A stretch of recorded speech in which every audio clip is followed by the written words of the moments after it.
Hello and welcome. I'm Natalie. Let's talk about money. So today, let's talk about the whole tariff situation. Well, not the whole thing, but the part that matters for now.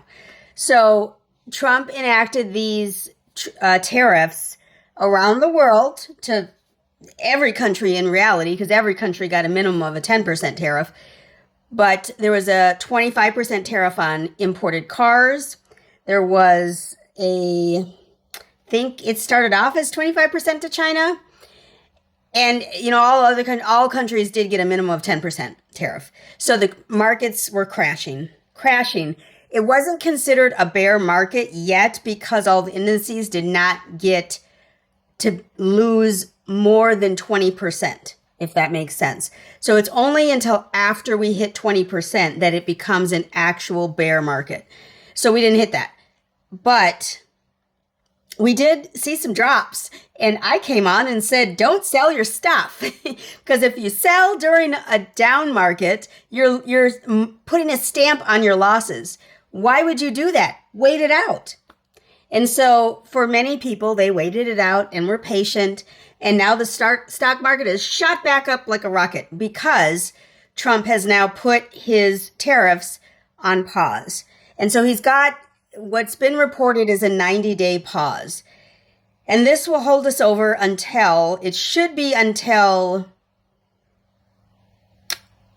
July, what is today? 9th, July 9th. Is that 3 months? July 9th or June 9th? April, May, June 9th. I know how to count. Come on. So June 9th is when the tariffs will get turned back on if there aren't other deals made. Now, the White House keeps bragging, basically, about how all these countries keep calling and keep wanting to make deals. Apparently, 75 countries so far have officially made offers or what have you to try to mitigate the tariffs that Trump has put into place. Which, again, I remind everyone, Trump is a businessman. He's not a political person. So he runs stuff like a business. And businesses want to get the best deal possible for their business. And so when you run the country as a business, you make deals as a businessman. And people hated this. They thought it was the worst thing ever. When I see my portfolio go down, it hurts. It's painful. But I have to remember that it will come back up. It will. Maybe it won't be as high as it was at one point or in the highest point. But even the whole market was saying this is overinflated. The stock market is overinflated. There's going to be a crash at some point. It's going to happen because it's overinflated. And so we had a mini crash. It was a mini crash. I believe it was less than a week because today is Wednesday, April 9th. And all of this started on April 2nd, which is exactly 7 days ago. So 1 week of struggling times in the market. And then, 6 days, I guess, of a struggling market. And then, boom, we've basically put everything on hold, put the tariffs on hold, and everyone's happy again and everyone can go spending money again because now we're good. What we want to remember as long-term investors is that while the news is important, you should watch it, make sure you watch different views, all the things. It's important to know that your retirement portfolio should not be jumping in and out of the market. That's not what you do. If you want to be a day trader, have at it. Have fun. Because if you would have dumped any of your stocks or any of your ETFs or whatever else you have on Monday or Tuesday, today's Wednesday, or Tuesday, you would have gotten out at the lowest time. And now today, if you would have waited one more day or 2 more days or however many more days, everything is back up. It's not back up to where it was. The individual stock, the only individual stock I hold is not up to where it was previous to all this turmoil, but it is almost there. We're getting there. Like if Trump can come back and say that more countries are agreeing to whatever tariffs there are going to be, we'll continue to see the stock market go up because people are then having confidence in what is happening. It's when people lack confidence or are confused or don't understand what's happening that they dump their stocks and run for the hills. Please don't do that. Please don't run for the hills. Don't dump your stocks. Don't call your financial advisor and say I need out. Don't do that. You don't lose money until you exit the trade. Do not exit the trade in a down market unless you are individual stock purchaser. That might be a thing. I don't know. It's so neurotic. From day to day, life changes from day to day. I can't keep up with all this nonsense. I can't. I have not looked at my portfolio. I did a video, was that last week, I think, on how much I've lost in my portfolio. And I haven't looked since because you know what? Whatever's going to happen is going to happen. I can't stop it. I'm not going to stop it because I'm certainly not going to jump out of anything. Certainly not, because I'm not going to sell at a loss. I will sell when it is at a win. That's what I'll do. So I just encourage you to hang out. Just stick in there with it. I know it seems difficult sometimes when you see all of your money just flushing down the tubes, but this is the stock market. The stock market is going to go up. It's going to go down. It's going to go up. It's going to go down, and it's going to go back up. So make sure if you're getting out of trades, whatever trades they are, make sure you're getting out of them at the top, or we don't know when the top is. Make sure you're getting out of them at a profit, okay? Unless it's some sort of extreme situation, okay? Don't just go selling stuff because the media says that Trump is gonna, what are they saying?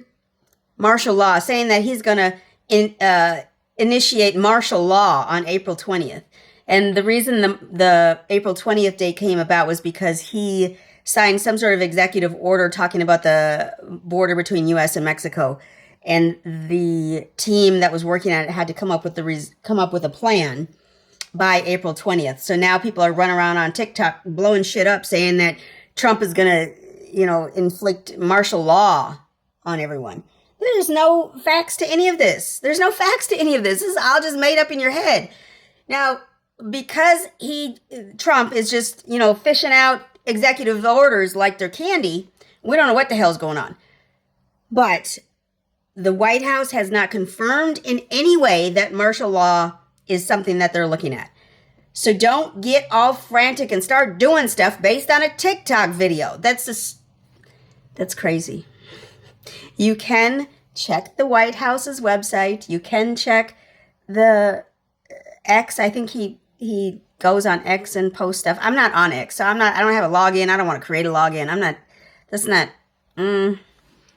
If I wanted to know more, I would get an account. Maybe one day I will want to know more, and so I will. Today I will not, because I can find the information I need from other sources. So I just wanted to make this quick video. Don't dump all of your stocks or funds. Don't go crazy and sell all your goods. Don't go prepping like the world is going to end tomorrow. I mean, maybe you want to do that anyway, because if you're a prepper, maybe you do that anyway. But don't do it because someone on TikTok says that martial law is going into effect on April 20th.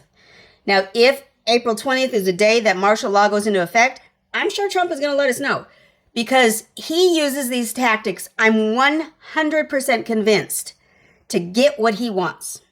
This was all just a setup so that countries would come to him and say, oh, we have to have, these lower tariffs. And then he has some leverage. He can make deals as he wants to. China's the problem. China, he's raised it to 125%. We may as well cancel China, which is a problem because a lot of our goods come from China. So that's a problem. But I think he's trying to get other countries to agree to him, be on his side, the United States side, in order to argue with China about the tariffs that are there. That's what I believe in my own mind. Am I some sort of financial expert and some sort of trade expert? Absolutely not. Absolutely not. But when I used to sell horses, I used to train horses, which included selling them. Sometimes it was $1,000 horse and sometimes it was $100,000 horse. If I have a horse I'm selling for $150,000 and I have someone else's client comes with their trainer, they come, they try out the horse, they like the horse, they can't afford $150 or they don't think it's worth $150 or whatever. So they instead offer $135. Okay? Or maybe they offer less. Let's say they offer $110. I've got my horse listed for sale for $150,000 and they've offered me $110. Now there's some dealing that has to go. Maybe I don't need 150 for my horse. Maybe I only need 125. And so maybe I then go back to them and say, well, I'll do the deal for 125,000. And then they may say, sure, we'll take it because that's what we wanted to pay anyway. They wouldn't say that, but that's what they wanted to pay anyway. This is basically what Trump's doing. Basically, Trump has set the horse at 150,000 and he's waiting for other countries to come in and make a deal at 125. That's basically what it is. And I know it hurts people's pockets and people get all frantic and jump out of the market. Just don't jump out of the market. Just don't do that. Remember to invest in yourself today so that you can make a difference for others tomorrow. Don't jump out of the market because you will be making no differences for anyone tomorrow, okay? Don't do that. Also, give the video a big thumbs up. Leave a comment down below. Make sure to subscribe and also hit the bell when you subscribe. Apologize for my voice. Did I just turn into a 16-year-old? I don't know. Anyway, thank you so much for stopping by today. Be sure not to jump out of any stocks or any funds. Peace out, y'all. Y'all have a great one.